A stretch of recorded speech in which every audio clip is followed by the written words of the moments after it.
the kind of politics that we talk about when we talk about politics, but will be about the kind of politics that has to do with deeper things.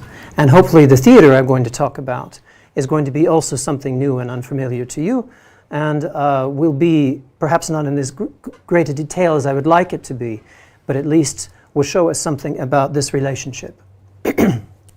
Where I live is not far from the Parliament.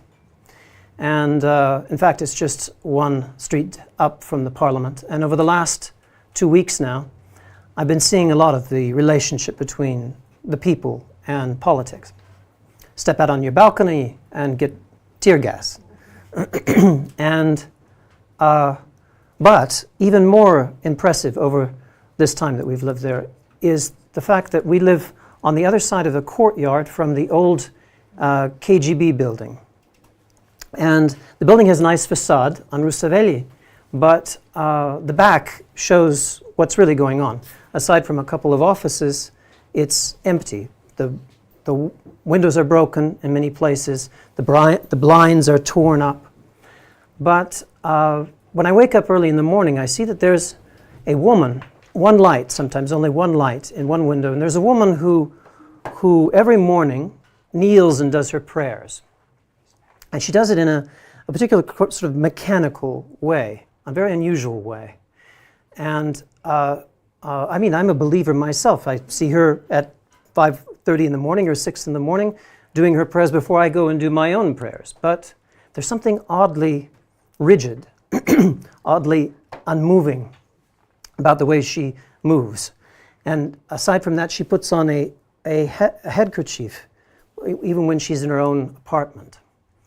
And it's as if the whole of the order, the observation, the control that was there in that building, all of these commands, all of these papers, all of these denunciations, all of this observation now in this dead, empty, mostly empty building is concentrated in this one person, is concentrated in this act that she performs, and and that I see watching her. And that's what the theater has always been about.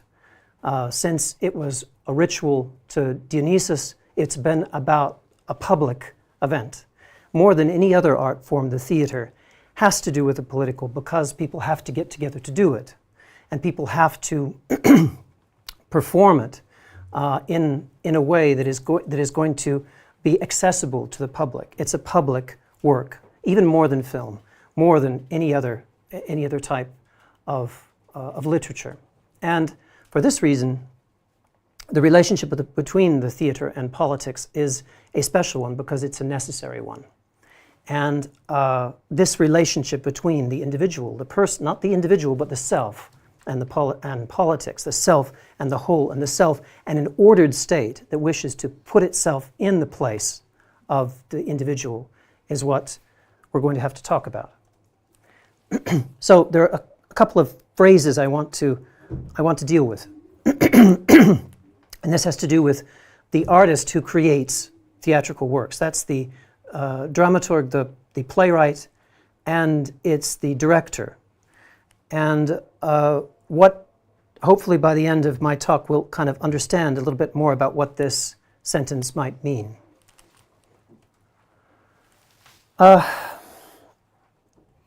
The relationship between a censor, the person who does the control, and the person who expresses a work of art, let's say, a writer, seems to be pretty clear. We've got the relationship between the censor and the artist. And between the censor and the artist, there's a set of rules. And the rules may not always be certain, but you know that there are some rules. The censor operates upon some principles. And so the censor is the person who knows what you can say and what cannot be said, and the artist is the person who knows what they want to say. Seems to be a classic, typical idea. I was fascinated by a book written in 2014, Censors at Work. And this Robert Darnton's a historian of the Enlightenment. And he talked about a very different type of relationship, that the relationship between the censor and the artist is often one of collaboration, because the censor does not want to stop everything. If everything is strangled then the censor has no legitimacy. But the artist also wants his work to be read, right?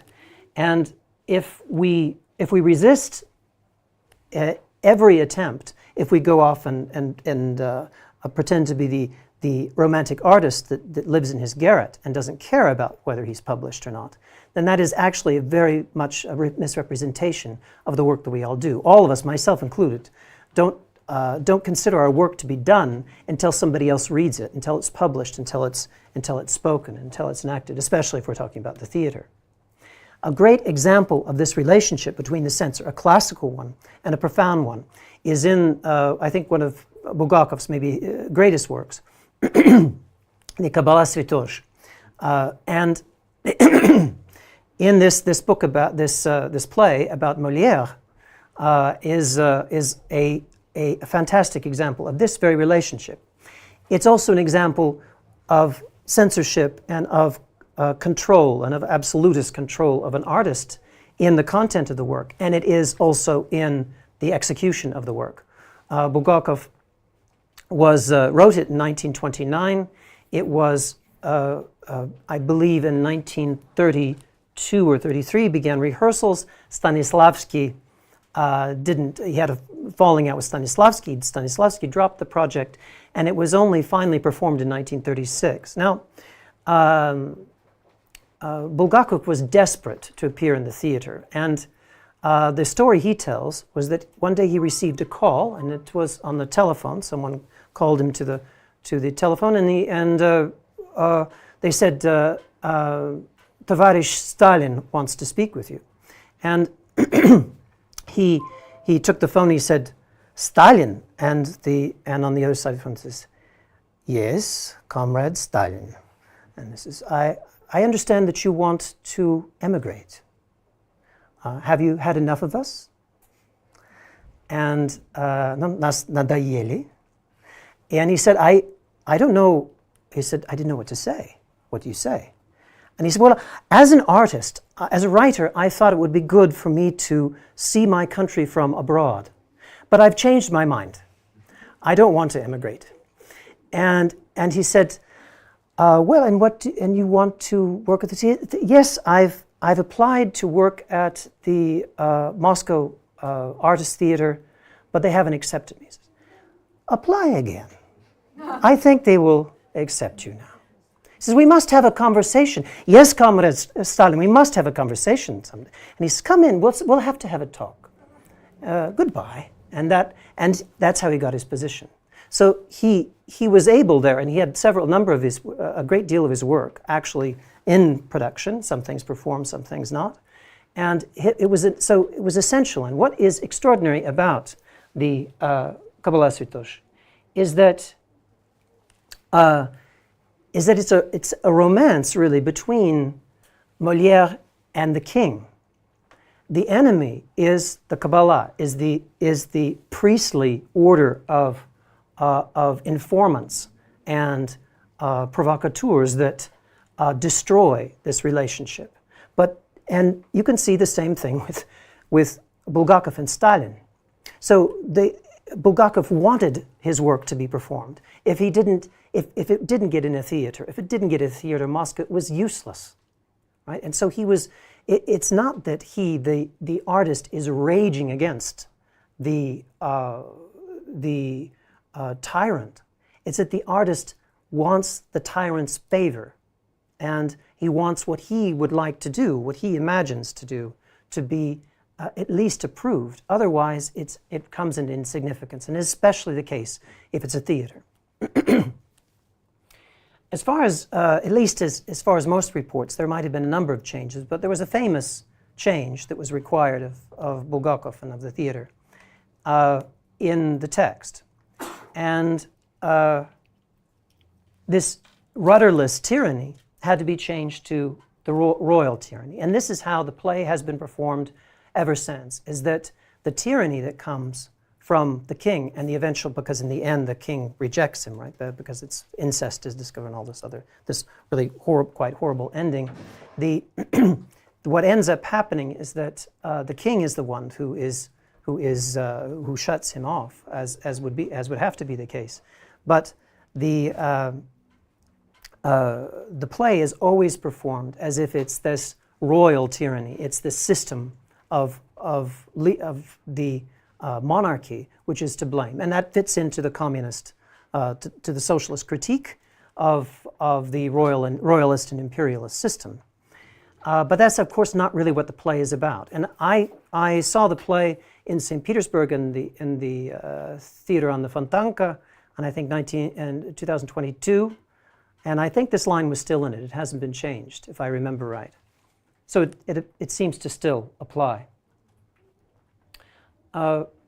What is this relationship then between the artist and the state, in which the artist wishes to please the state? It's not a relationship of antagonism, as we would have it be, as we would imagine the artist pushing against the state, the artist like another play, Galileo, right, working against the church.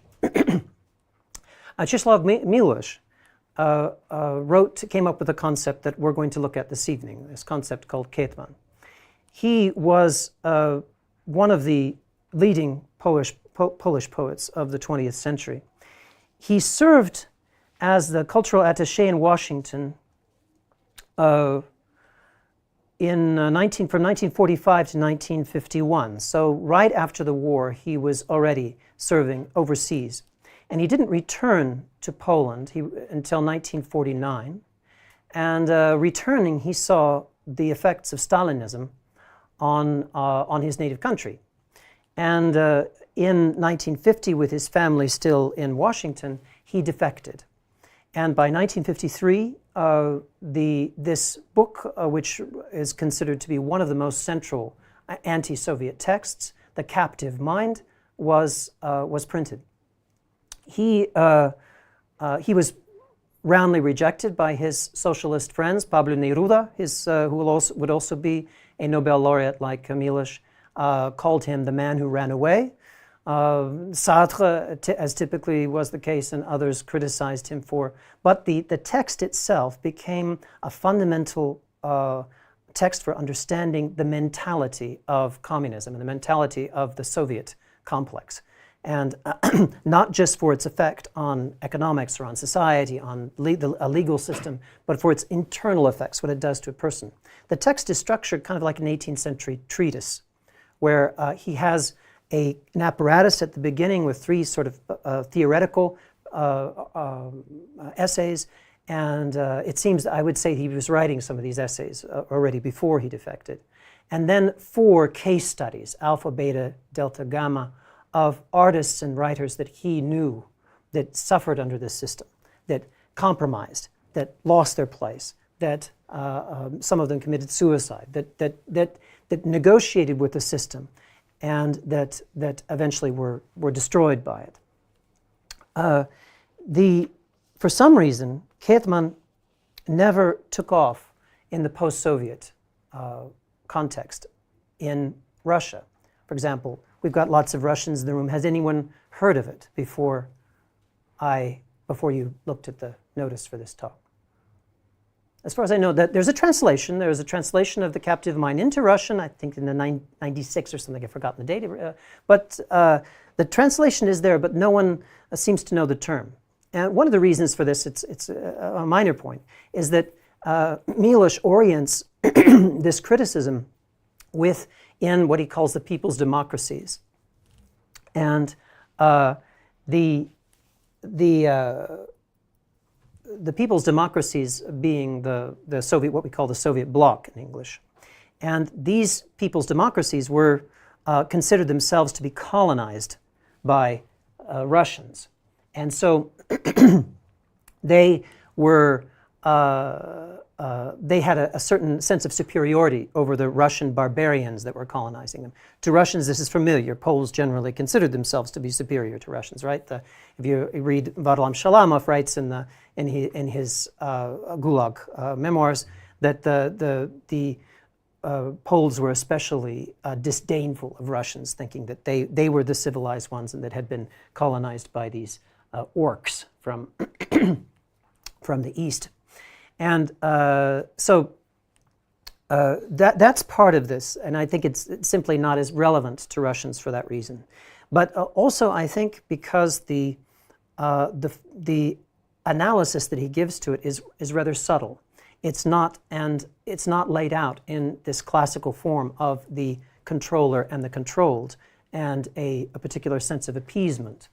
And though the term continues to exist in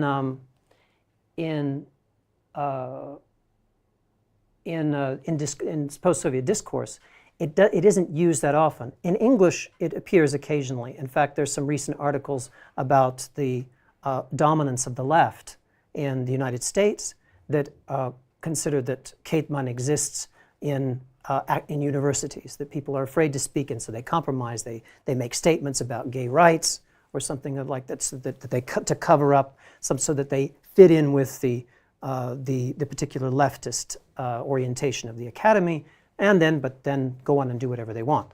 And the term Ketman is used, but again, it's used in a sort of anti-leftist context. It's used by people who are still steeped in the way of understanding the anti-Soviet literature. The concept of Ketman itself comes from Persian, and it's from this book, the history of the the religions and philosophy of Central Asia in 1865 by an ambassador to the Persian court, the Comte de Gobineau, and he reported this term. And it's interesting that Miloš uses this term that has a religious juridical connotation, an Islamic juridical connotation. Another Arabic term that's close to us, if anyone studies that kind of stuff, is called taqiyya. It's an Arabic term that means concealment for the sake of preserving yourself. So if you live among the heathen, if you live in a Christian country, you can sometimes conceal the fact that you're Muslim to save your neck. Ketman has a much more subtle, that it goes beyond mere concealment. It goes into the fact where you can't keep silent any longer. Then you have to speak and agree with the person who is dominating you. Miloš uses it, I think, because it gives the concept of a totalized ideological presence, that in living in the court of Iran, let's say in the 13th century, you have no choice but to keep with the principles, not of the court or of the state, but the principles of established religion. If you disagree with them, then you can't. There's a little bit of this non-Polish element in it as well, in the sense that the examples that he gives from this Haji Sheikh Ahmed are related to this 13th century conflict between the religious philosophers and the Aristotelian philosophers. So it's as if a conflict between the reasonable people, the people who follow reason, and the fanatics. And so that element is there too. But therefore, you're the educated one. You're the one who knows better than these fools that are above you. But you speak to their religious interests in order to appease them and to save yourself. So Gobineau has a quote that we're going to need to look at later.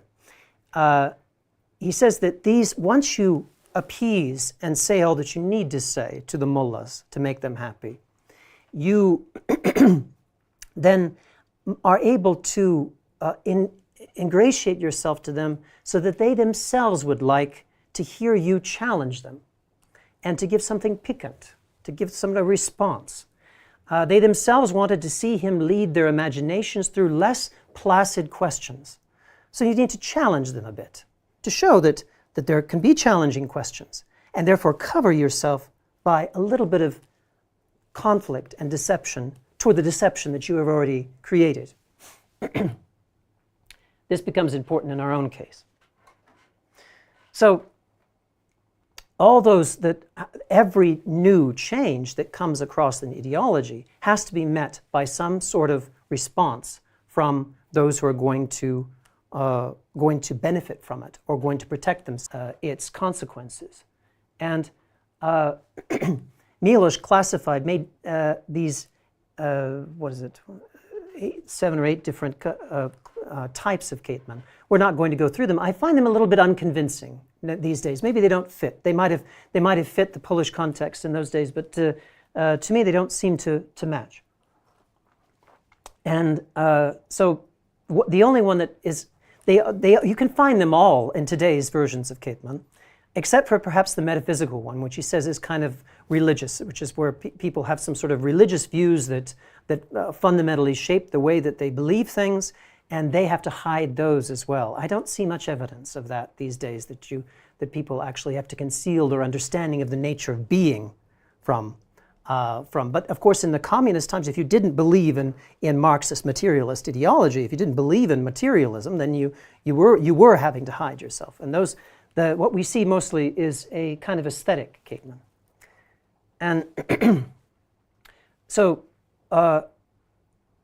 anyone who, you can see, he said, 1,000 different varieties.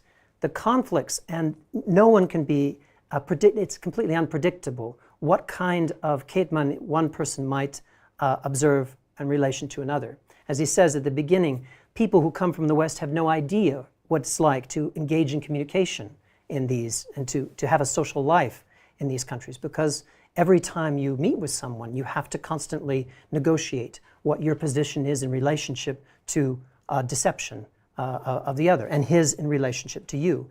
But he said people outside of the system, and he's also speaking of the Polish immigrant community, which was very critical of him when he was in the United States, don't understand that everything we say has to be said with 2 or 3 different layers of meaning. So he says, but the crux of what he ends up saying is that, is it, even if we know that we're deceiving when we engage in this, is the person who's telling the truth, are we being less dishonest if we actually told the truth? Which is possible to do if you're engaging in some sort of piquant critique. How we understand the way that our world is shaped is shaped by the things that are around us. And at some point in time, this system begins to infiltrate the very nature of the way we understand ourselves and the way we would conceive of our own creation. And would we be still more productive or more truthful if we were able to speak the truth under certain circumstances? And then the question is, if you leave that system, as Miloš did, if you leave and you go to another place, are you now able to tell the truth? Or are you still in some sort of mode that doesn't allow you to even quite understand what that would mean? In 1978, Akaki Bakradze gave a very important speech about which I was proud to learn from this book that's recently out translated by my friends Ryan Sherman and Maya Tsiridiani. Probably there's some of it here. I hope there's some here in these stacks. And they have a translation of an essay that he wrote called The Principle of Party Literature. And there he talks about many of these same issues that Miloš does. And in fact, there are some very interesting parallels. But his is a more classical model, that the poet knows what he wants to say, but he knows that what the rules are, and the rules don't allow him to say it. So he's of two minds. He shows examples of how 2 sets of poems can be written. The same poem can be written 2 ways. One in favor of, let's say, Beria, one against him after he's become a persona non grata.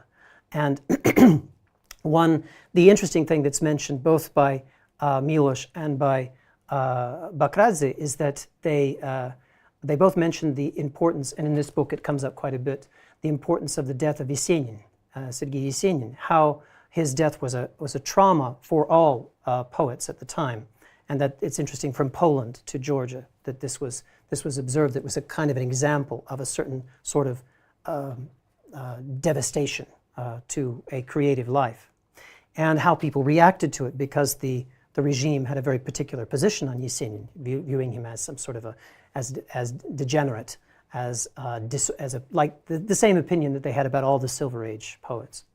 But it's clear that Bakradze's view is one that the poet seems to still have a grasp of what he wants to do, but he knows what his job is to do in terms of deception.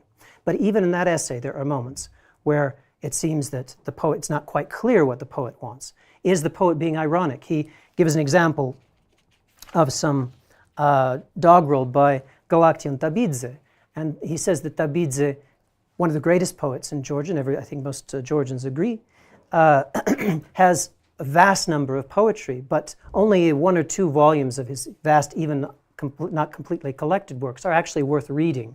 The rest of it is this Soviet doggerel. A hand is for a hand, this is Ryan's translation. A hand is for a hand, but both to wash a face.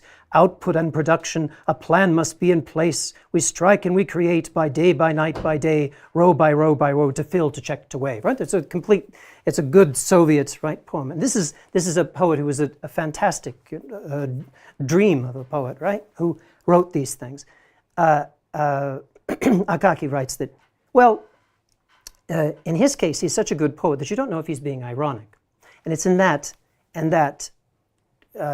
meeting point, that synosia between what you're allowed to say, what you can't, and what you might be trying to do, even so, that these things come out.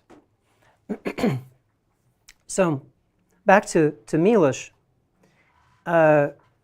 he argues that in its heart, these people that have subscribed to this completely don't really believe that there is anything there under Ketman, that a person has no internal nature that is there actually to be discovered, and that the result of this, therefore, is a complete loss of what it would mean to be an artist or to be a person that has views that are separate. And after all, at that point, we've lost touch of this classical notion, this classical conflict, right, between the censor and them, because the artist himself doesn't really exist anymore.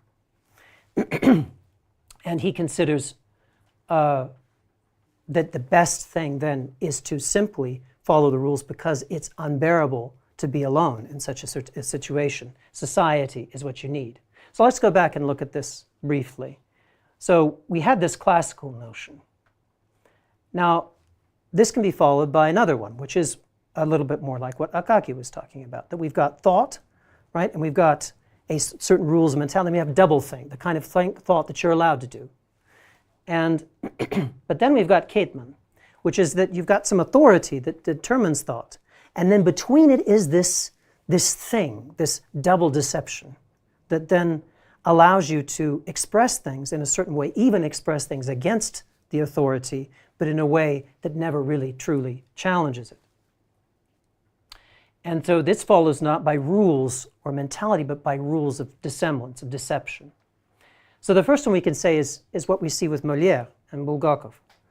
And the second is what Orwell thinks. And this is the classical understanding that I grew up with as an American of what repression is Orwellian repression, where basically people are struggling to maintain their integrity until some trauma, right? Until they destroy you from your very fear, takes it away. But you struggle for it. You struggle because it's part of your erotic expression of your life. But actually, Ketman is a kind of synthesis of this, and it's probably much closer to what things are really like in all of these regimes. So he says that this is completely unrecognizable to people in the West because of the historical situation, and they are unaware. Westerners are unaware of the perspectives on human nature that Ketman opens, how it shows us how people are willing to deceive and self-deceive. So if you should try and live without it, it would be a risk of faith that puts yourself in the position of somebody who's only willing to recognize that behind a person is something else. So let's go back to the theater. Now, after the war, a direction of theater opened up which was basically a response to the destruction of and the human destruction and toll of the war, but also to the problem of authority. Soviet East German and fascist regimes had created a vast amount of art and a certain way of looking at the world. And the effort was to try to come up with ways to destabilize this and to have a more authentic relationship. If anyone has read Peter Brook's works on the theater, he called these things holy theater and poor theater, these movements taking place in Europe. It's called post-dramatic theater, but that's a very too general of a term. I want to look a little bit at some 3 little clips from 3, I think that they won't show the titles completely, from 3 plays that show different ways of approaching this, and then we'll talk about these elements. So I wanted to pick this because this is the Kabbalah Svetosh from 1973 on state television. Is Anatoly Yefrov, I think, as the director. Oops, sorry. No, doesn't want to play. One moment. Рисовал тебе его портрет. Чтобы его закончить, нужно еще как следует поработать кистью. Вот он разгуливает с Арденапа.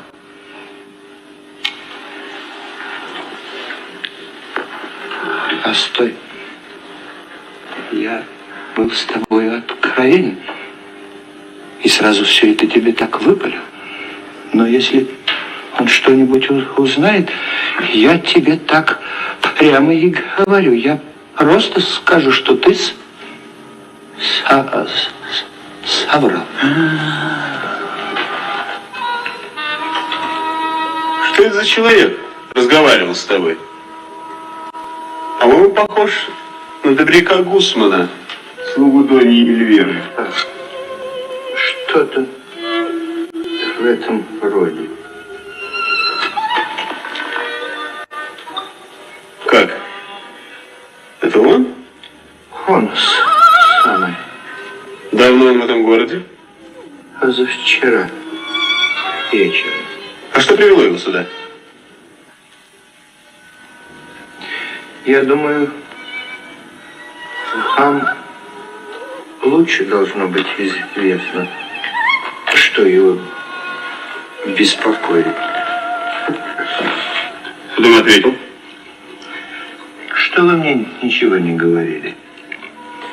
Ну а сам-то? Сам-то что ты об этом думаешь? В чем тут дело? По-моему, не в укор вам будет сказано. Я думаю, что у вас уже новая любовь на уме. Ты так думаешь? Да. Честное слово. Ты не ошибся. Должен тебе признаться, что мысли моей мужчины не Доней Эльвирой, а другой. Если так это, сударь, то я вам прямо скажу, что не по сердцу мне ваш образ действий. По-моему, это очень скверно любить направо, налево, кругом. Как это все делаете вы? Как? Ты хочешь, чтобы мы связали себя с первым же предметом нашей страсти? Ради него отреклись от света и больше ни на кого другого бы не смотрели? Превосходная затея — поставить себе в какую-то мнимую заслугу верность, навсегда похоронить себя для других красавиц, которые могут поразить наш взор. Нет, постоянство годится только для чудаков. Любая красавица вольна очаровывать нас, и преимущество первой встречи не должно отнимать у других тех законных прав, которые не имеют на наши сердца. Как приятно всевозможными знаками внимания покорять сердце молодой красавицы. видеть, как день за днем ты все ближе к цели, побеждать порывами чувств, вздохами, слезами невинную стыдливость души, которая не хочет слагать оружие.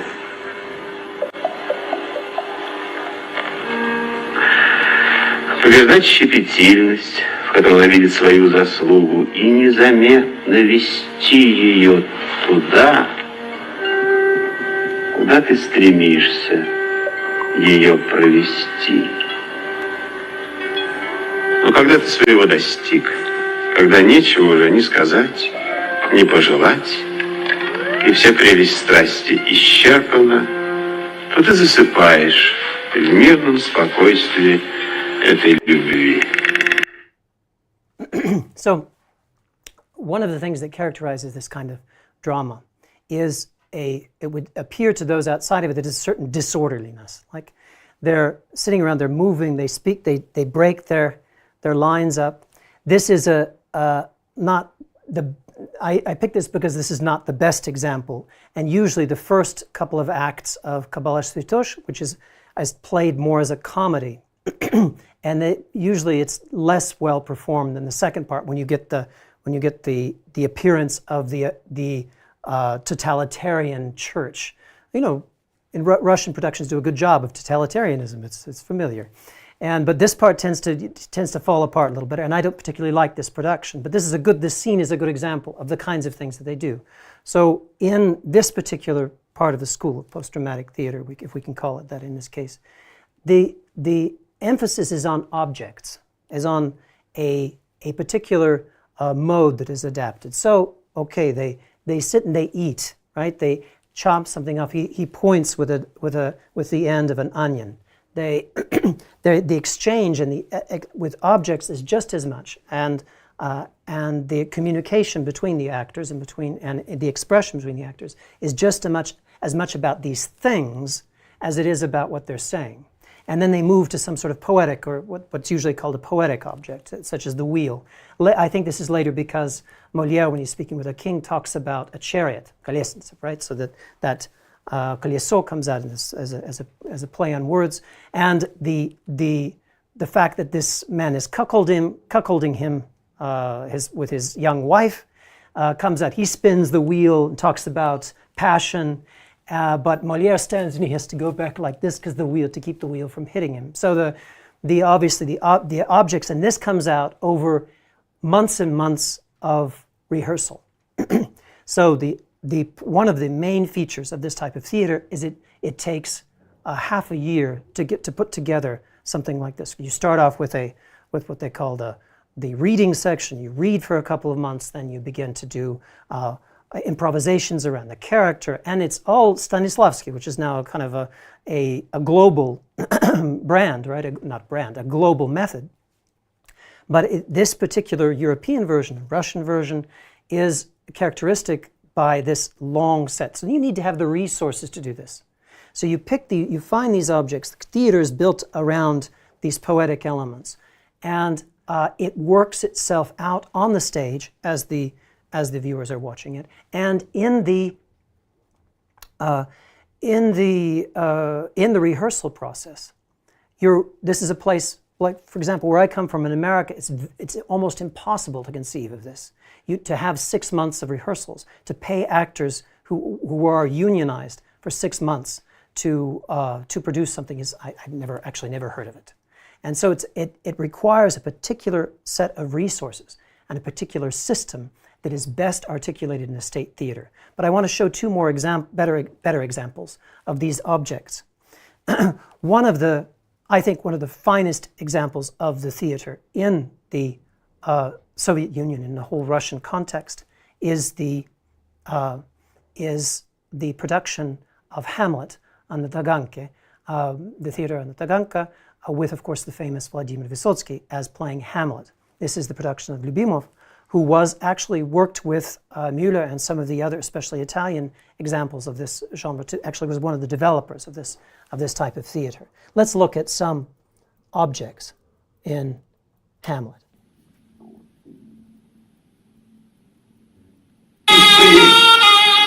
Все, чем мог задеть я ваши чувства, честь и положение, прошу поверить, сделала болезнь. Ответственен ли Гамлет? Нет, не Гамлет. Раз Гамлет невменяемый, нанес Лаэрту оскорбление, оскорбление нанес не Гамлет. Гамлет ни при чем. Что ж тут виной его безумие? А если так, то Гамлет сам истец, а Гамлетов недуг его ответчик. В глубине души, где ненависти собственное место, я вас прощу. Иное дело, честь тут свой закон, и я прощать не вправе. Пока подобных споров знатоки не разберут, могу я мириться. Во всяком случае, до той поры ценю предложенную вами дружбу и дружбу прочь. Душевно рад и с легким сердцем принимаю вызов. Приступим? Где рапиры? Мне одну! Гамлет! Дай сидите вам руки!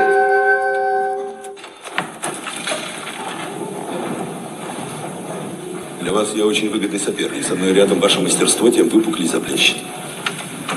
Вы смеетесь? Нет, я честью своей клянусь вам. Раздайте им рапиру возле Гамлет, известны вам условия? Государь, вы ставите на слабость против силы.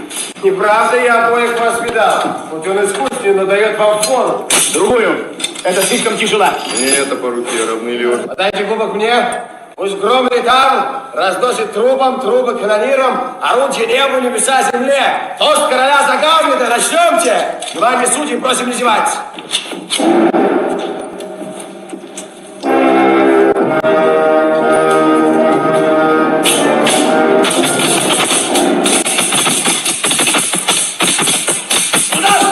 Судьи! Да! Удар всерьез! Остановим! Стой! Выпьем! За твое здоровье, Гамлет, жемчужина твоя, вот твой бокал!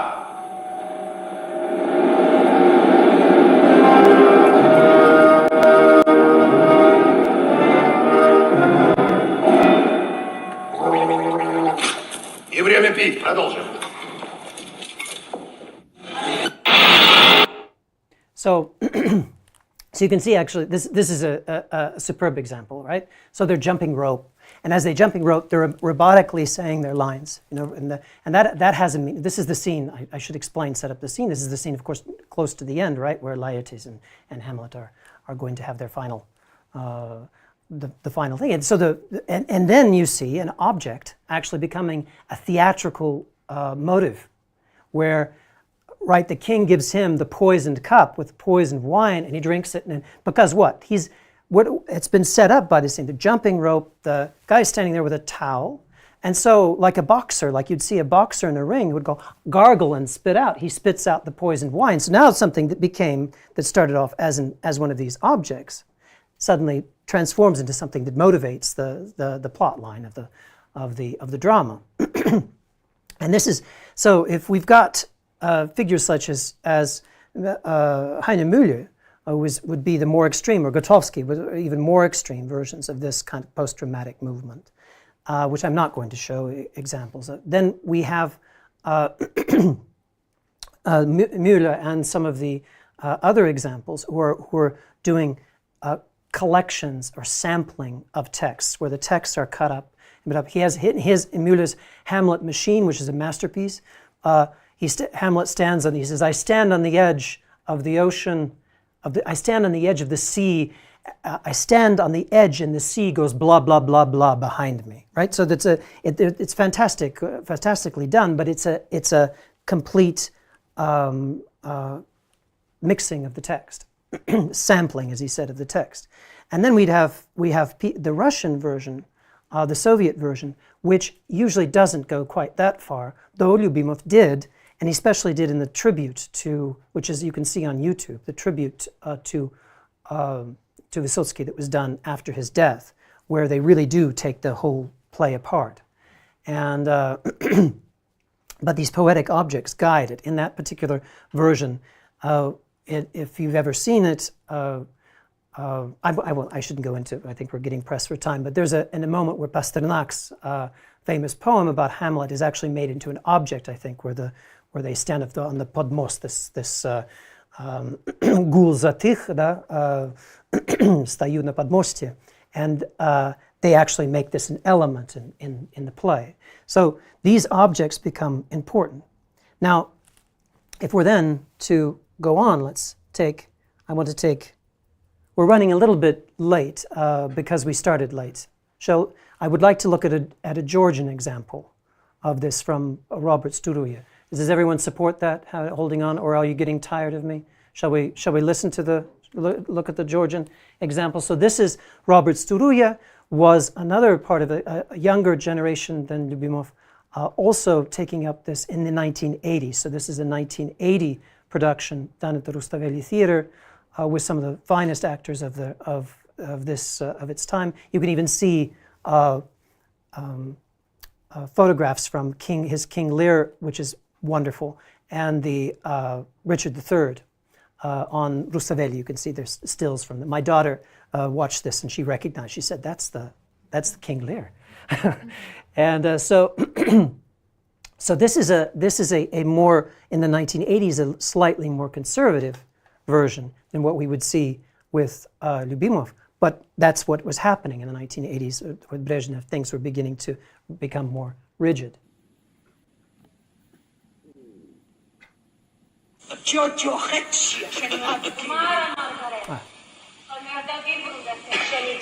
Oops, I'm sorry. I should introduce. I failed. So this is the scene where the old Queen Margaret comes out and curses Richard III. So those are, no.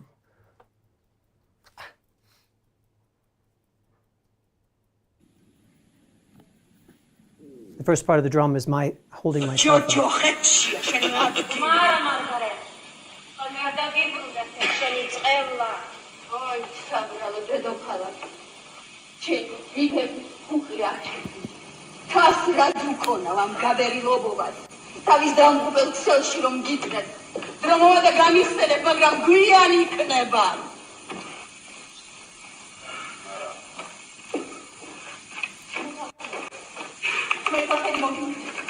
შენ სამოსელს ასწრია ჩემი ანების სისხლი, ამიტომ ეს წევლა შენ არ შეგეგე.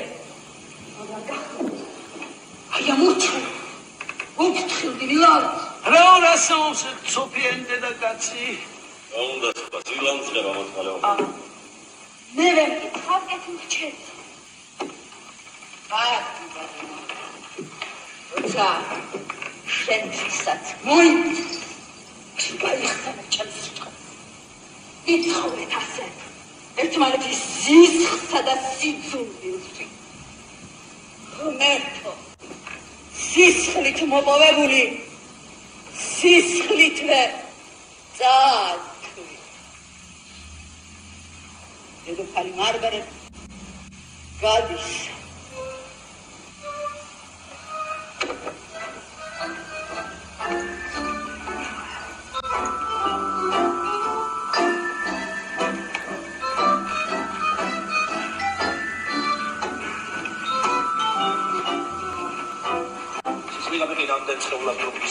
ასე თავისუფლად რატომ დადის? რა ქნას მაგსაცოდავმა არ მომთხოვნა.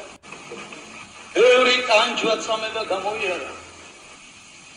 ვნანოთ რომ მეც ვიდევს ბრალი ვისაც შუნეთ ნოიცის არაფერი დაგიშევებია. არ დაგიშევებია?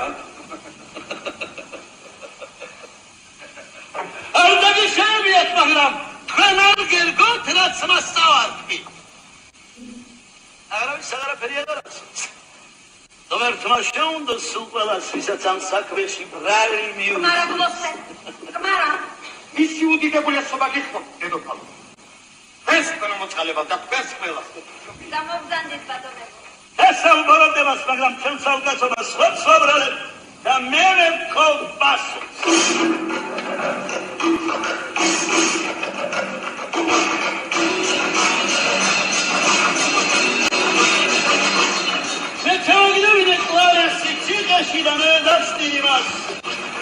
წმინდანად მომაცავი და უღაღადე ძმებო მოროდება სიკეთისა და უხადოთ მეთქი ეს ნებობას გაფრთხილებ ხერომოწყალება თუმცა მეცინა სასარელი სისმარი მქონდა ეტავასები ღამე აღარ დამიდგეს დათას პეპნიერ დღეზე ვიტყვეო დიდი ხარ?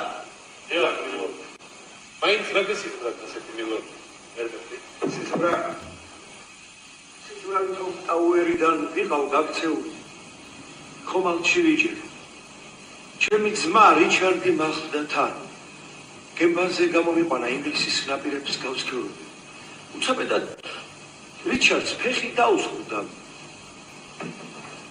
მე მიშველება მინდოდა იმან კი ხელი მკრა და წყალში გადაიცვალა ჩემთან მოხვალ სასახლეში ჩავიცილე ფსკერი მოფენილი იყო ადამიანთა გვამები ეგარ გამორჩევდი წარჩინებულსა და დაბიოს. თევზებს დაეცით ქნა მათ შეულები.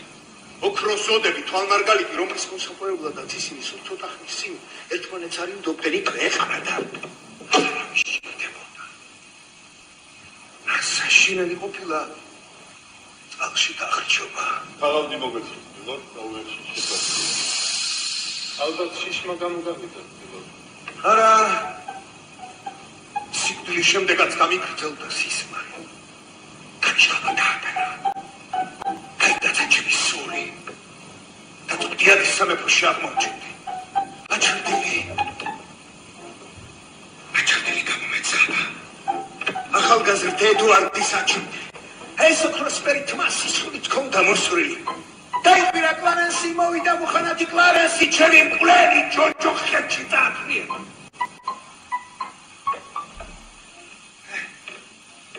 აი ეს უნდა საზარელი.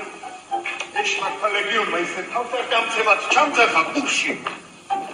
მომარადად გამეგვიძა აცახცახებ. საშინელება ამილორ. რომ გისმენდით თავს არის დამეცდა. დაწოდეთ კლარენს ლაღმობა უყვარს და თავი არ შეგაბრალ. ნუ შიშობთ მილორ. სალამოთ კი არ მივდივარ. ჩვენ ხელით ვაკეთებთ საქმეს და არა ეს. მერთმა ხელი მოგიმართოთ. ეკოსერი! ედვარდის გულისათვის წავიწმიდეთ სული მე და ჩემო ძმა რიჩარდმა. ხედავ როგორ ფიქრის სამაგიეროს. ღმერთო მაღალო თუ შენს გულს ვეღარ მოვიგებ, მარტო მე დამატეხე შენი რისხვა. დაიმდე ჩემი უდანაშაულო ცოლში. რომელსაც ახალ ბრეკენბერი სული მაქვს დამძიმებული ეგებ ძილში მაინც ოჩველა. ეთილი მილორ. ღმერთმა 7 ძილი მისცეს თქვენს მოწყალებას.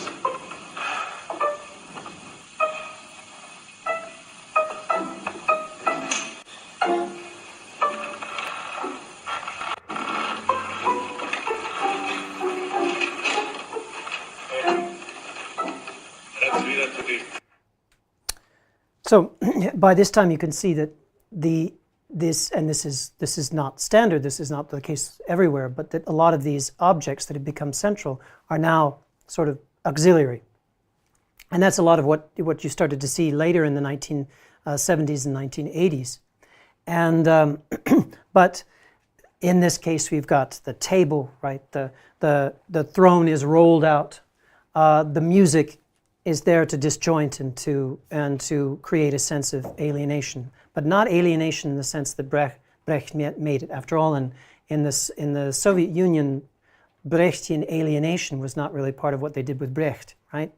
And so this is a fantastic. Actually, these productions are fantastic. The acting is, but the objects themselves start to take a different shape and have a slightly different character and role in the production, and they do tend to be this way mostly now in post-Soviet theater, in big state theaters. We don't have a lot of the kinds of radical productions that we did in the 1970s, but we'll look at examples of exceptions of that.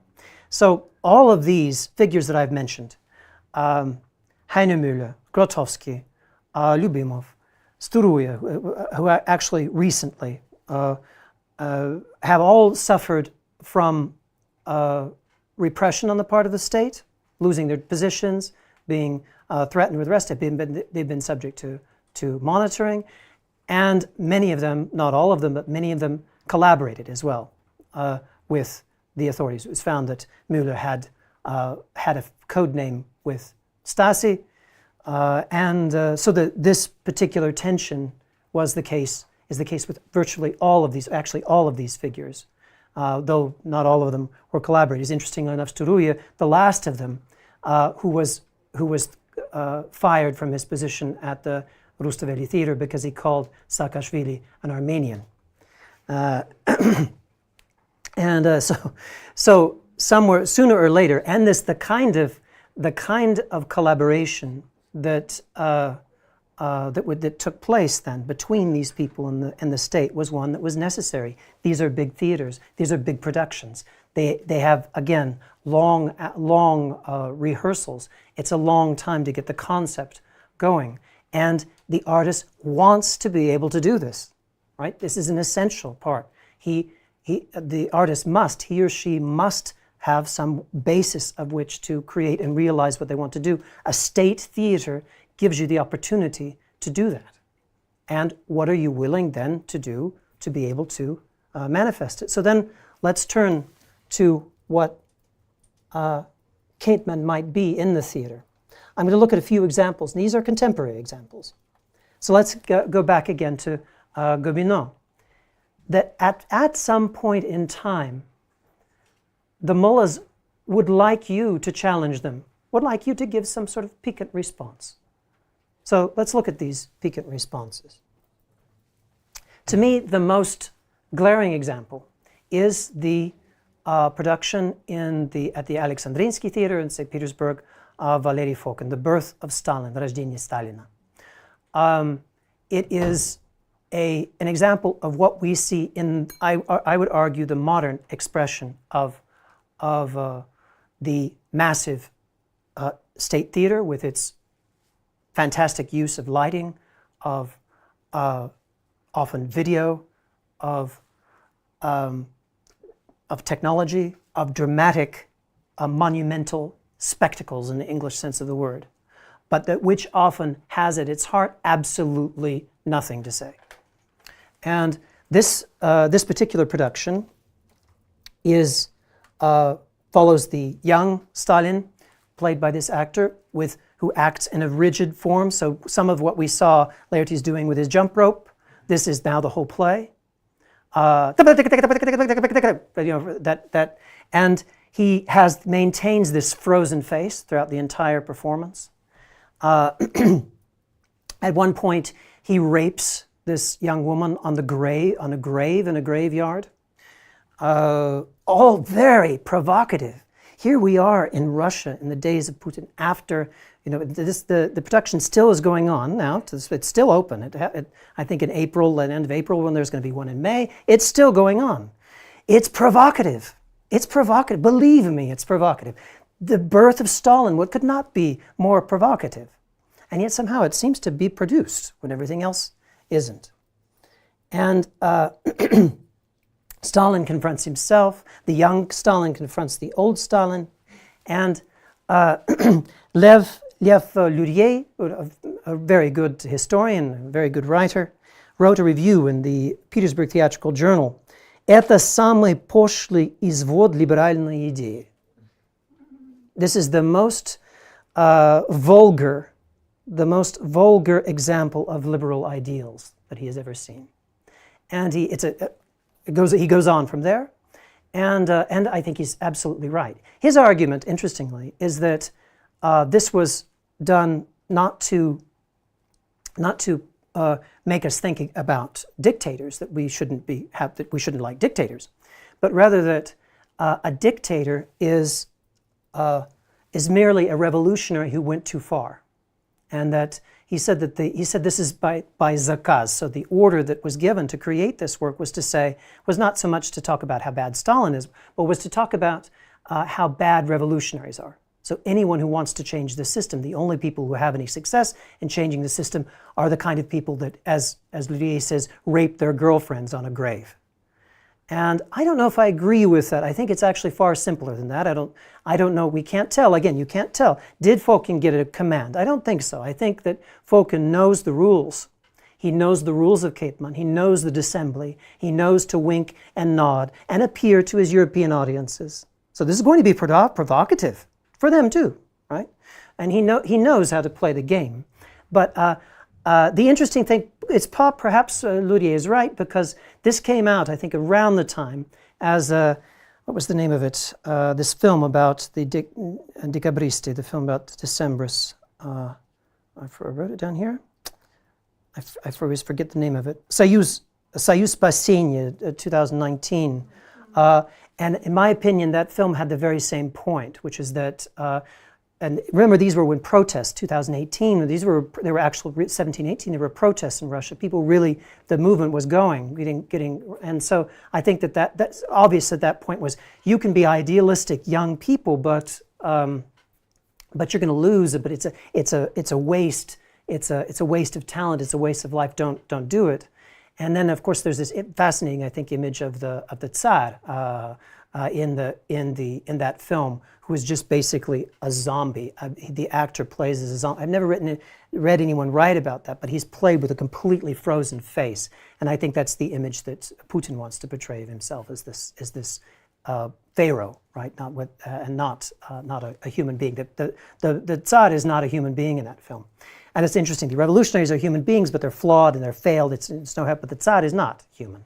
So Luria could be actually responding to something there, because it was around this time that this was produced. But I think it's far simpler. I think it's actually it's an object. He's got this thing, this viesh that he's picked up in Stalin. He's picked this thing up and he's going to play with it. He's going to do it. What sort of actual ideological order that he has to command, to fulfill? It's not what Akaki is talking about, that you've got this, you have to talk about production, it's not that clear, because he's in a world where that's allowed, where we've created the language to create poetic objects, which then allows us to talk about things that might not be acceptable, but never really commit. And I think that the language of post-dramatic theater has been appropriated in this way, but I don't think it's just been appropriate. I think it actually says this. It's become this kind of language where theater can serve these kinds of interests without actually ever having to make any statements for or against.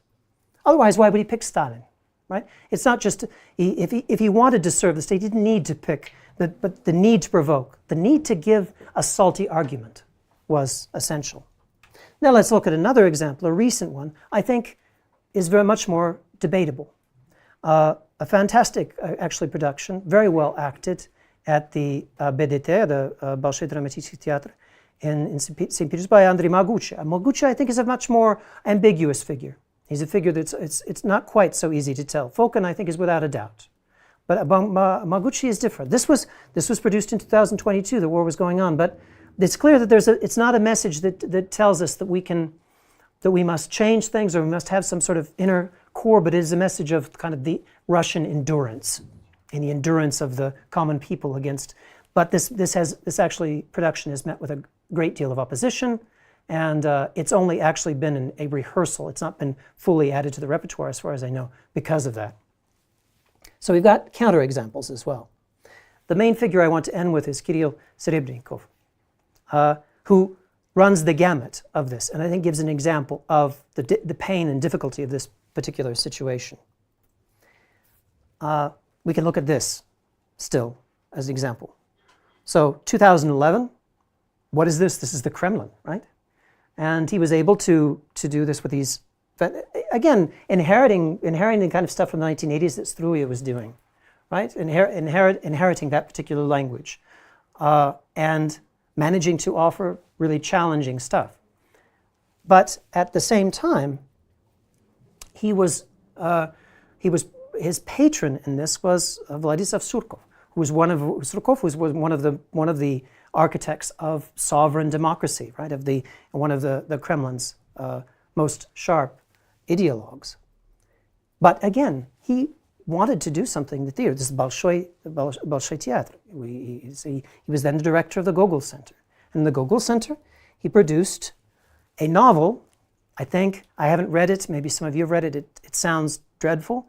A novel written in a pseudonym by Surkov, so by one of Putin's leading ideologues. And what did Kirill say about this? What did he say about this object when he was challenged? He said, well, это вещь. А я хотел, it's a thing, it's an object. He took this novel as an object and wanted to do something with it, and I don't doubt him. I don't think that what I could see of the clips from it was a sensation. It's well produced, like Галактиона. He can make something good, whether it's by order or not. And we can only know whether he's being ironic or not by taking it. But again, for him, like for any artist, when you have a concept, that concept comes out as this object you want to develop. Theater has given us the ability to do that in ways that don't link us with language and don't link us with ideas. So, do we see some of this elsewhere? Is Ketman even further afield? to be honest, I can't see any difference between a lot of what the works of great, large state theaters in Europe and in Russia, what we would see with Fokin. First of all, let's look at some of the work that Serebrennikov has done since he left. Die Freischütz, Karl Maria von Weber's fantastic opera, is one, I would say, good example of where we can see Ketman in action in the West. It's a well-performed production, but again, it's full of these objects. Here's a good scene. One is singing an aria. She's doing stretches. The character who plays the devil who goes through, a lot of times, I didn't mention this, but a lot of times in the later versions of this post-dramatic theater, especially in the Russian context, you have a guide, сопроводник. Frequently, at least in two of these, both the Могучего and this one, it's the devil. Devil's frequent as a popular guide in these kinds of things, illustrating this sort of Faustian character of the thing. So, in fact, with one of my plays, someone told me, he said, you need to have someone explain this. So you can have all these objects, and you can have all this sort of this messing about, but someone needs to hold it together. You need a guide to your play. Otherwise, people aren't going to understand it. And so he has his guide. He spends his time drawing horns and a beard on a portrait of Karl Maria von Weber. He interrupts the action constantly. The actors are constantly, the singers are constantly talking about their own position in relationship to the other actors. It's a behind the scenes sort of thing. It's completely boring. And the drama, and this is the thing that seems to come out from Fokin, from a lot of these works, is that the artist is incapable of rendering emotion, genuine emotions, with these kinds of productions. You can see Die Freischütz is a fantastically constructed opera. It's one of the best romantic operas, one of the first romantic operas, and it is full of emotion. And somehow you don't feel any emotion when you see these things. Just like the stiff, robotic movements of Stalin and Stalin's that can't seem to allow them. Just like what we even begin to see earlier is once this form starts to take place, it drives emotional expression out. What we didn't see in Stouruya, right? But again, a counterexample, another Serebrennikov production, also in 2002, The Black Monk, is much more ambiguous. It's a production of his reworking of Chekhov's novella. This, I would say, also, for all the emotion that comes out in Chekhov's novella, it's not there. But it gives you, it at least has some sort of content that could possibly have emotion. It's a well-produced, I would say, well-enacted, well-conceived piece. But again, where we would have the content of emotions that Serebrennikov was able to do in his earlier work. For example, I think Yurin Den, St. George's Day, this film, some of his films have a tremendous emotional content we don't see in these works. And the thing that got me on this subject, Tchaikovsky's wife, is, I think, another example of a kind of emptiness of expression and I would say, a real failure to come across with the real characters and the real potential, the dramatic potential of the piece. It's what got me thinking about this. Bradshaw, the film reviewer for The Guardian, said that it seems to, talked about the emotional emptiness of this particular, that it was well constructed, beautifully conceived. Serebrennikov is an extremely talented director. Peter Bradshaw, he said that the film expresses an emotional adequacy which is characteristic of elite drama today. And I found that that was quite true, not just of drama, but also of film, that we see a certain absence of emotional sort of content in a great deal of drama. And this guy watches hundreds of films, he's a film reviewer. And that's what got me thinking about this. I had recently seen productions at the Alexandrinsky. I had been talking to people because I was associated with the theater for a bit. And I had the same reaction, what's wrong with this content that deals with death and fate and suffering, and yet somehow doesn't evoke. And I think that unfortunately Serebrennikov is somehow suffering from the effects of this situation. This year's production of Le Nozze di Figaro, I haven't seen much of it, but it's got a perfect example of what we can see as this challenging, right? Criticism of capitalism, but these are art dealers. There's a kind of a Jeff Koons piece here. Underneath, again, provocative. But the reviewers, at least, I can't speak to it myself, say that the music is lacking in the expressibility that it could have. That the movements on the stage, these objects, have overwhelmed what the drama of the piece. And that's a fairly general statement, even though this will be the first production of Serebrennikov that will be in Britain, will be at the Edinburgh Fringe Festival, and it will fit there. But again, there's sort of a lack of an emotional core to these things, while it's very fashionable. And if we want to then see other examples, right, from Western directors, we can see one from Widnianski, a production at the Alexandrinsky Theater, which he did, which was performed also in Hungary, is a perfect example of exactly this kind of thing.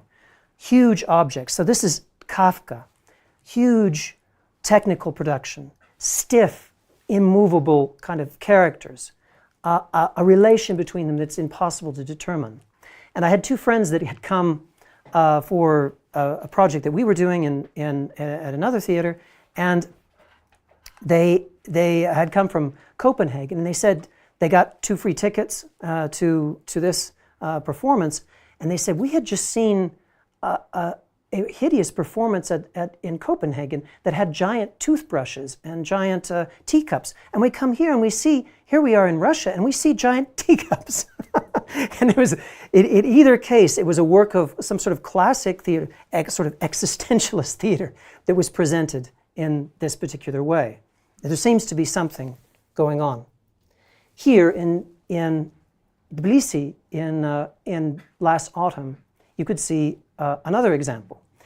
Theodoros Stertsopoulos is one of the leading Greek directors, a student of Heine Müller, also part of that generation. And this particular piece, if you saw it, the hall was full, has one man speaking in a kind of a setup that you would expect from Samuel Beckett, but he speaks in figures, in Greek and in English, and so all he speaks is numbers from the stock market. He's reading numbers, and he twitches and he grows, and he does that the whole play, and she responds ecstatically to his market base. So it's a criticism of capitalism. It tells us that capitalism kills, that it destroys but again, it's a state theater. It's completely lacking in anything new. It's completely impossible to see anything here that actually justifies the text, though the execution and the dramatic object is actually very well done. But what do we learn other than capitalism is bad? And we're told the capitalism bad, again, by a state theater. So to conclude then, where do we go from here? What can we offer? I'm not going to say everything that is done now is part of this deception, but there are questions. Why, for example, we have similar movements and similar expressions in an authoritarian system that, such as in contemporary Russia and in Western Europe, which presumably does not have any of the same kinds of constraints. So to go back to Miloš. So if you're in a particular situation where you're willing where the resources to create are empty, and therefore you're willing to do or accept anything to find a partner, to have society and have community in in this particular situation. And to think otherwise, to think that you have internal content at all, to have things that you actually are in that situation where the censor is here and you are here with what you want to say, is an act of faith. Now, he says earlier, I breezed through these quotes, but he says earlier that poetry as we have known it can be defined as the individual temperament refracted through social convention. The poetry of the new faith, the poetry of Ketman, can on the contrary be defined as social convention refracted through the individual temperament. The individual is empty, and the social, then, convention replaces him. And he says then, the best poets in this system are actors. And he talks about Brecht as the example, because they can imitate this and they can come out with it genuinely. So if then the jester then is in the position not just of only being able to say what he wants to say to the king, then perhaps in such a situation the jester is only able actually to know what he might want to say when he is in this synthesis with power. And that's the problem that comes out of such relations. The relations are such where you have had to compromise to such an extent that you are only actually able to begin the process of finding the poetic object when you're in relationship to that power. And so you move to a different context and it's the same relationship. And because internally you've lost your rudder. And I think that's where at least I'd like to suggest where we might go from there. What theater could do if this is true, if this is a case that we see in not just in Russia, but or in China, but also in the West, that means that this is a general problem. It's a problem that goes beyond mere controls, violence, imprisonment, which, as Serebrennikov was given a house imprisonment sentence, and that actually it involves something else. I would say that what has happened, generally speaking, is that the point of what it means to engage in expression has somehow been lost, and that is a general problem, and the ability to respond against capitalism or respond against totalitarianism is not enough, and that what we need to go back to the principles that were established by these post-traumatic theorists and directors, by people such as Jürgen Habermas in that same time was saying we need to form creative communities. The only way to do this, to actually have independence, is to separate from state institutions because they always have those demands upon us. And the only way we can do this is to form communities where we engage with each other, where the relationship between the society and the artist is much closer. And I think we need to go back to that. So we don't need positions. Forkin is advocating a position. Serebrennikov saying capitalism kills love is occupying a position. It's ironic because that's a work of art in the set. The Count is now an art dealer. Again, but it's the same thing, right? So it's, again, turning around. We don't need positions. We need people. We need people who are selves with their own lives, who have a particular relationship to power that is not dependent or independent, but at least has some internal integrity. And we need time. We need physical intimacy. We need bodies. We lived for years in isolation with COVID. Most of us sit in front of our computers all day long without seeing other people. Theater needs to bring us back to our bodily lives, to our bodily experience. And we need then, if it's the case that, as Mueller says, that poetry as we have known it can be defined as an individual temperament, right? Where are we here? As an individual temperament refracted through social convention, then we need to find a temperament. We need to find what that temperament is, and that's what's missing. That's why emotion is not in these expressions, is because they've lost their temperament. They've lost that internal guiding, be it bloody or bilious or whatever the temperaments are, that they have their own voice to speak with power against it, whatever, but not in relationship with it by some crude necessity. And so I think Ketman, if theater is going to recover our temperaments, then Ketman in this case is not a strategy, as some would set it out. It's a kind of twisted neurochemical that has kind of infected us in general. It's some sort of a broken or a twisted mirror neuron, if you understand the term, where it's something that is a reflection that we see of ourselves, but it's a mirror neuron in a hall of mirrors, in a carnival mirror. And in order to get rid of that, we have to understand it. We have to excise it. And so by the way, today, as I was planning this talk, I stepped out onto the balcony, and the woman that I see in that window was stood up at the window, and she looked back at me. And of all the times that I have spied on her early in the morning, this is the first time she looked back at me when I was thinking of writing this talk and thinking of mentioning whether I should mention her private life. And so I think that's a good sign. So maybe it's a good sign for all of us too. Thank you.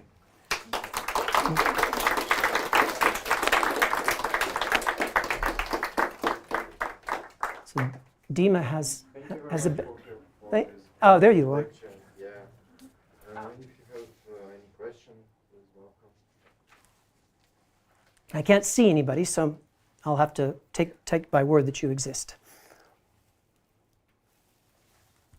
I think I've exhausted everybody. I don't think anyone has any... Yes? How do you see, you're discussing the object. How do you see, well, I have a couple questions about that, but the main one is, how do you see that in relationship to, for instance, object theater and things like that that have been happening more in the West? Do you have any thoughts about that? Well, theater has moved on in many different branches. So I was talking about state theater, right. And so these are all representatives of state theater, because the point is that the artist for the state theater wants to have that potential to get something big, and that requires compromise. And so that I think changes the way things are expressed. Those outside of that system, which is what these actors were doing in the beginning, right? In the 1960s, they were mostly outside of the system. It was just in Germany they kind of brought them in because they were radical people at universities, right? Like Joseph Beuys and people that were doing radical things in Germany. So Germany was kind of an exception, and therefore Germany became the kind of seed of a lot of these things.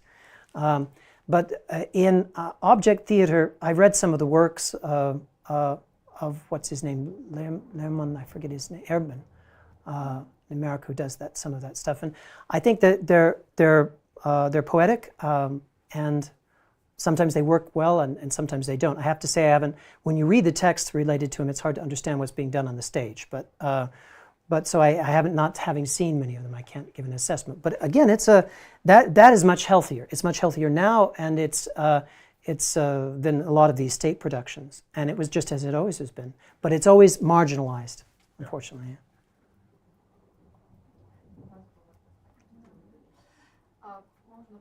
Да, можно, конечно.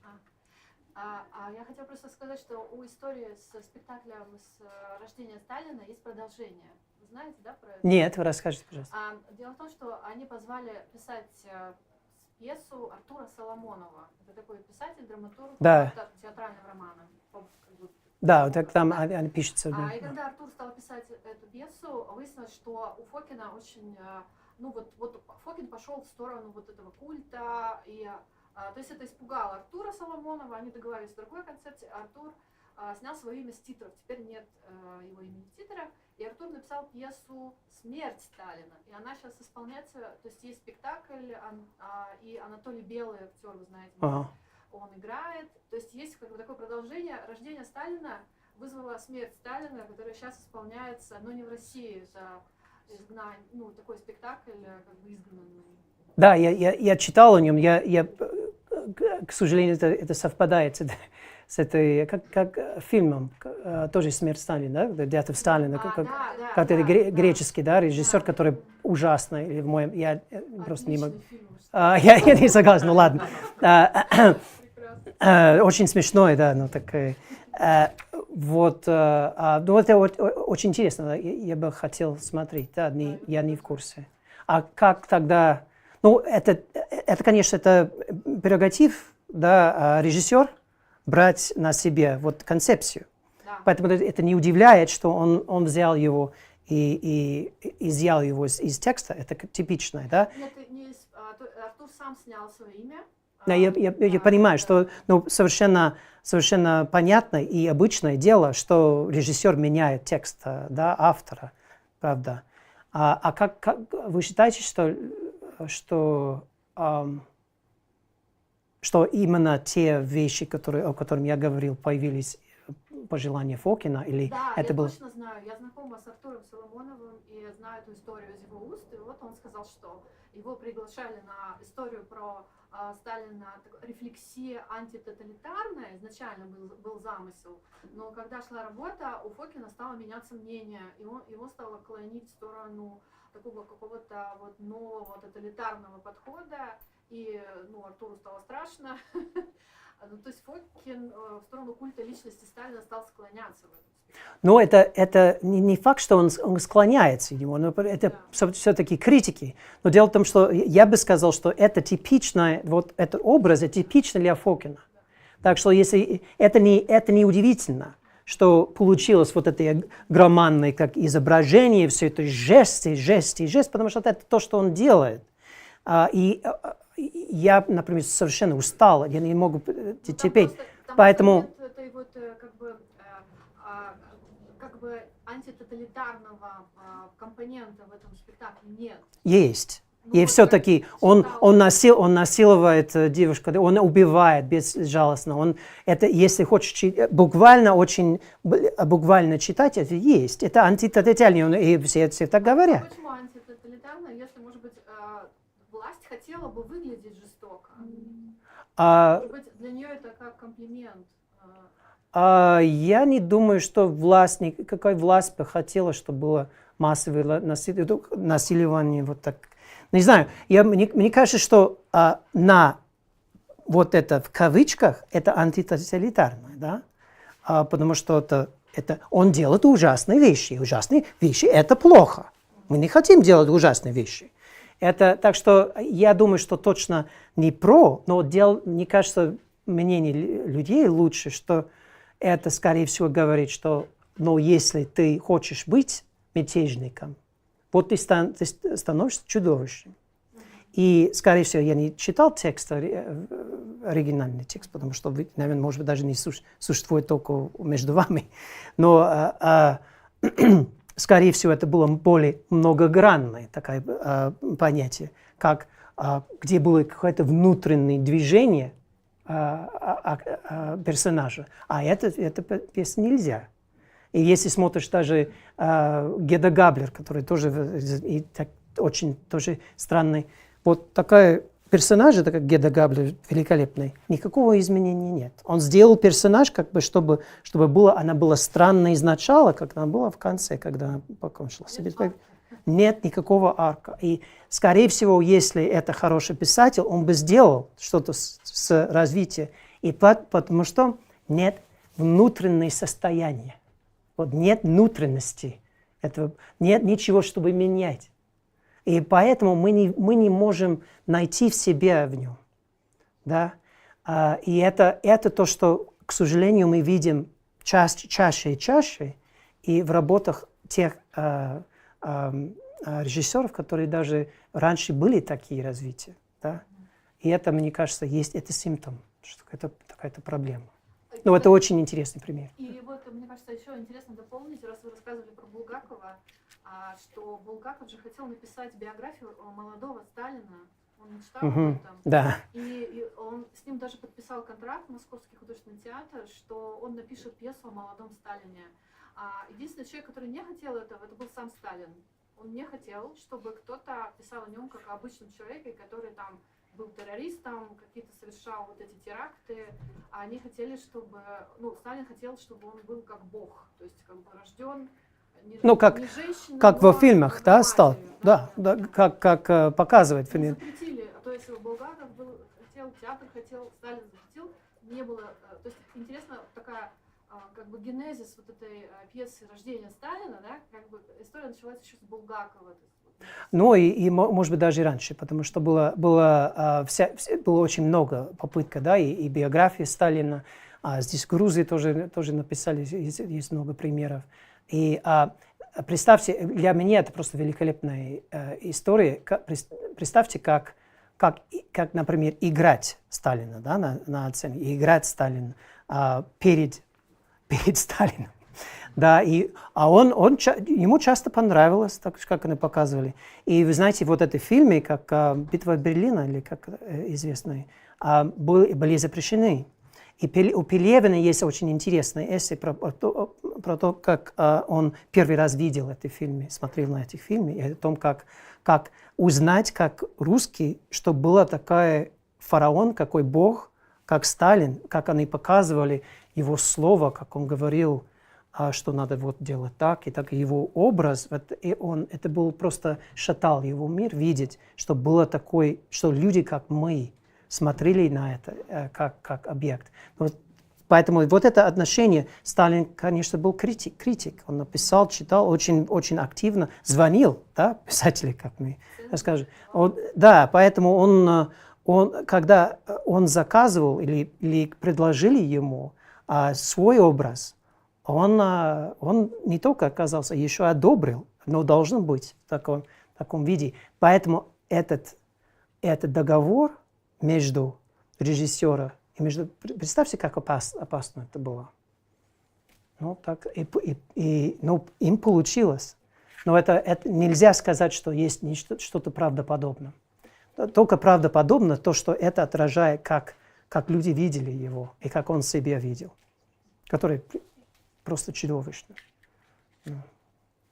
Но это не ложь, это не Кетман, это агеография. Это совершенно другой образ. Да. Угу. Other questions?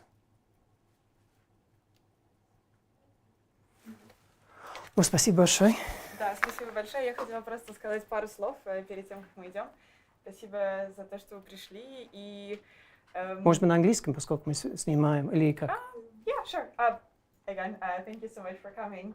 I work with a Culture Connection Foundation, just with Dima, and we have some of our colleagues here as well.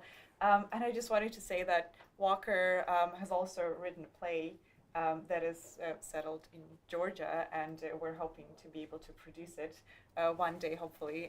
It hasn't happened. I don't have enough Ketman yet. Yes, I haven't been willing to fool him. State level, but we're really hoping to do this. And yeah, I just want to thank you for coming, and I want to thank Uokera for doing this with us. Thank you.